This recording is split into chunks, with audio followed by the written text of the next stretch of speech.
আপনার জামাতকে নিষিদ্ধ কথা বলেছে, আমি শুধু একটা কথা বলতে চাই, নিষিদ্ধের মাধ্যমে তাহলে আমরা নিষিদ্ধ হয়ে গেলাম।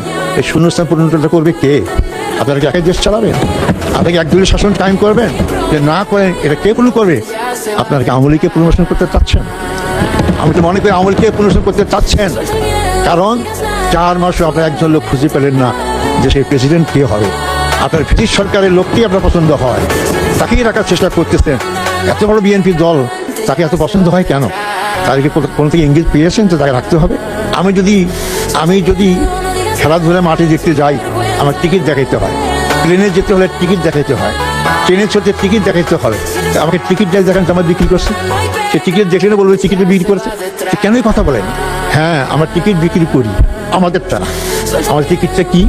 আল্লাহ বলেছেন টিকিটটা কি, যে বলছেন কি, নামাজ পড়ো জান্নাত দেওয়া, রোজা করো জান্নাত দেওয়া। এই নামাজ রোজাটাই টিকিট, আল্লাহ দিয়েছে। সেই কথাগুলো আমরা মানুষকে বলি, টিকিট আমরা বিক্রি করি না।